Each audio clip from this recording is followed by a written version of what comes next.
আপনার বাড়ির পাশের মানুষ যদি হিন্দু হয়, সে যদি গরিব হয়, আপনি রাত্রিবেলা পেট পুরে খেয়ে ঘুমাবেন। হিন্দু গরিব মানুষ না খেয়ে রাত্রিবেলা ঘুমাবে, আপনি মুমিন হতে পারেন নাই।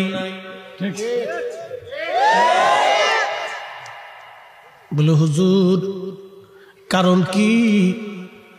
ওরা হিন্দু বলে আপনি মালুন বলে গালি দিবেন তা হবে না। এই শিক্ষা রাসূল করিম জীবনে কোনোদিন আমাদেরকে দেন নাই। হযরত আলী শাহাদাত বরণ করবেন, তিনি শহীদ হয়ে গেলেন। 3 দিন পর্যন্ত তিনি একবার আহত ছিলেন। এই কর্ণের এই গোড়াতে এখানে তাকে আঘাত করেছিল।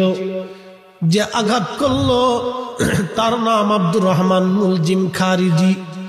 আঘাত করার পরে এখানে ঢুরি হয়ে গিয়েছিল। ঢুরি তখন তো সেলাই করার কোনো ব্যবস্থা, অত্যাধুনিক চিকিৎসা ছিল না। হযরত আলী রাদিয়াল্লাহু আনহু এখান থেকে রক্তক্ষরণ হয়ে হয়ে শুভ্র দাড়িগুলি তার ভিজে ভিজে রক্ত পড়তে লাগলো। 3 দিন পর্যন্ত তার রক্ত বন্ধ করতে পারে নাই। সাহাবীরা এসে বলল, আমিরুল মুমিনিন, আপনি যদি বলেন আব্দুর রহমান মুলজিমকে আমরা ধরেছি, আব্দুর রহমানকে আমরা হত্যা করে ফেলি, হযরত আলী শহীদ হয়ে যাবেন। আহত দেখেন তখনও কত বড় ন্যায় ইনসাফওয়ালা।